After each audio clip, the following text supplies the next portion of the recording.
welcome to November's Velocity Leader Training. And I've shot this a few times now, trying to condense it, want to take advantage of your time.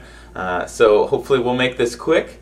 But this month I wanted to talk a little bit about how we can take our small groups to the next level. Specifically how we can take our conversations with our kids and developing those relationships with those kids to the next level. Because you've had a month or two to get to know your kids, a month or two in your small group. But now is the time where it can really make or break a small group, because you have a little bit of time to get to know each other. But now is the time where hopefully you're starting to get to the point where your kids can open up a little bit. And that's what I want to talk about right now. I want to talk about what are some ways that you can get your kids, encourage your kids to open up and take your conversations. Our goal is to develop relationships and spark spiritual conversations with kids. So how can you take those to the next level? And the first thing is create an environment that feels safe. And we talked some about that at our kickoff with the rules for small groups. We told kids, what is said in small group stays in small group. But just because we said that once doesn't mean they're always going to remember. And so when you know you've got a tough topic coming up, or a topic that maybe a little bit more personal, maybe you start off that night by just reminding them, hey, remember guys, what is said in small group stays in small group. Or maybe something comes up and a kid shares something, and just to be safe you need to say that at the end. Hey, remember, what's said in small group stays in small group, so that they know that this is going to be a safe place. But also be careful how you say that, because you don't ever want to communicate to them that I promise I won't ever tell anybody else. Because as the leader, there are a few times where you need to come and tell either Lance or Don, or you need to come and tell me, because and as a general rule, if you're ever not sure, you should come tell us. But as a general rule, if a student, there's potential for a student to hurt themselves, or if there's potential for them to hurt someone else, you need to come talk to one of us, and we'll help you figure out what to do from there. But that's just a general rule. If you're never not sure, those are the things that need to be shared for sure. So make sure that they know that this is going to be a safe place. It's going to be a place where what is said stays there. But also be careful that you create an environment where they feel like they can share things without being ridiculed, even by their own group. Because sometimes you can tell people that nobody else is going to share what's said inside the group, but if they say it inside the group and get made fun of right there, it doesn't help.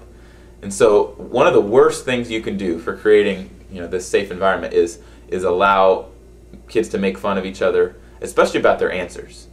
Because if I'm a junior high student and I'm going to put myself out there and answer a question, if I think there's a chance that I'm going to get made fun of, why would I do that? And if there's one place that they should feel safe, it should be small group. So make sure you don't allow. Make sure they know that what's said in group stays in group. Make sure that you don't allow a lot of making fun of each other, because why would I answer if I think I'm going to get made fun of? And also be careful how you respond to their answers, because there are some questions that have there's lots of different answers that can all be right, but there are some times where there's a right answer and a wrong answer. And in situations like that, if a student gives the wrong answer, it may be tempting just to jump right in and say, oh, that's not quite right to me. Here's the right answer. This is why you're wrong, and this is why this is the right answer. But a lot of times what you can do is just hold back, or open it up to other kids and just say, okay, well, thanks for sharing, Timmy. What does everybody else think? And a lot of times other kids will chime in and they'll help answer the question, and together they'll figure out the right answer on their own, and you don't have to ever do it at all. But sometimes the kids bounce off each other and they continue on the wrong path towards a wrong answer. And sometimes you do need to step in and guide them and help them see what the biblical answer is, what the right answer is. And so in situations like that, if they're not solving it on their own, sometimes you can just step in and say, hey, those are lots of great ideas. Let me just share a little bit about, when I look at the Bible, this is what I see. And this is why I believe this is right. And so you don't have to say, no, you're wrong. You just show them the right answer, and they figure out that they're wrong. So make sure that it's a safe place where people know they can share, where people know they're not going to get made fun of, where people know that they're not going to get their answer rejected outright. So create a safe environment. Beyond that, and it may take a few weeks, a few months, it may take a while of having that safe environment before anybody's ready to open up. Because most likely the first night that you really create that safe environment, they're not just going to come right out and spill their guts and share everything about their life. They need to see over a consistent basis, this is going to be a safe place for me. And maybe it starts with a small little thing of opening up, but gradually, if you create that on a consistent basis, you create a safe environment. So at some point, they're going to open up. And you need to be ready to take advantage of that. The second thing is, when they open up, take advantage of it. Because a lot of times it's going to start with one person. One kid's going to have a rough week and is just really going to need to talk about something. Or one kid, you're going to be on a topic and one kid's going to open up to share something deep. And when that happens, you need to be ready to jump on that. Because a lot of times when one kid opens up, the rest will follow. If you use it right. If you don't, reject a bad answer. If you don't, allow others to make fun of them. If you have that safe environment and somebody opens up, a lot of times more will follow. And so make sure that you are ready for that when they open up. So create a safe environment. Be ready when they open up, because others will follow. For example, Melissa and I were in an adult small group a few years ago, and it was lots of new people. We'd gone through a few weeks, and it was just kind of not going through the motions, but still trying to get to know each other. Nothing really deep. And one night, Melissa and I shared a quick story about a fight that we had. It wasn't anything major.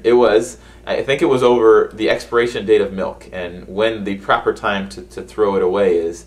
And long story short, I thought you could drink it a lot past the date. She thought it had to be thrown away on the date.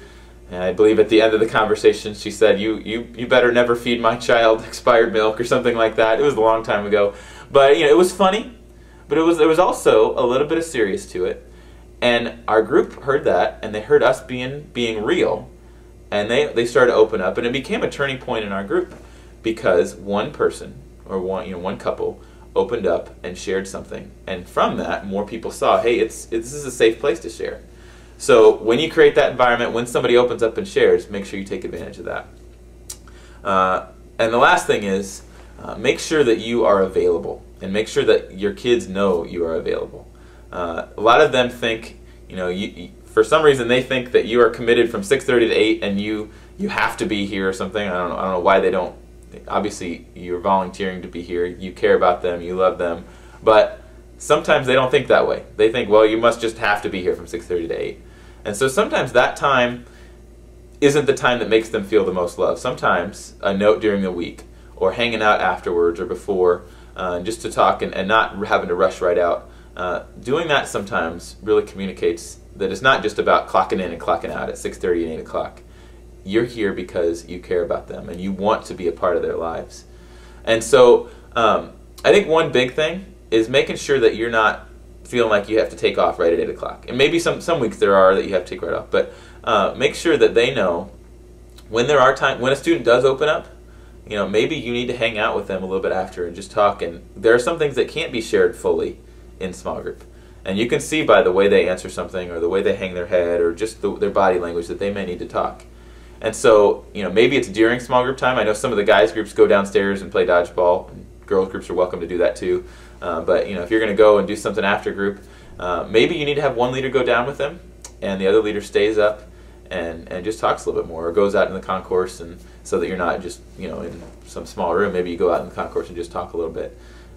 But make sure that you make the time and don't just gloss over it. When you see a kid who needs to talk, maybe there just literally is not time during that night. You have to leave, or there's something there is not time that night. Give them a call that week, or shoot them a text message, or if they're on Facebook, be their friend on Facebook and shoot a message on Facebook. But make sure that they know that you are available. One of the reasons that we encourage doing things outside of small group so much is because it's just one more way of reinforcing. It's not just clocking in at 6:30 and 8, clocking out at 8. It's you really want to be a part of their lives. You want to care for them. So if you haven't already done so, brainstorm some ways, maybe even this week, brainstorm some ways that you and your small group can get together outside of group time. Even just talking about that and brainstorming, saying you want to do this and getting it. I mean, you don't want to drag it on forever and never do it, but even just starting to get the kids thinking about what's something we could do outside of group time communicates to them that you want to be there with them. You want to care. You want to hang out with them, and you care about them beyond just the 6:30 to 8 time frame. So create a safe environment. Be ready when they open up to take advantage of that. and make sure they know that you are available and you care about them beyond just your 6:30 to 8 o'clock time frame. That'll help us take our groups to the next level, help us spark spiritual conversations, and help us challenge kids to grow in their relationships, and make our small groups a great place for kids to come and be loved. Thanks for loving our kids. Thanks for being a part of our small groups.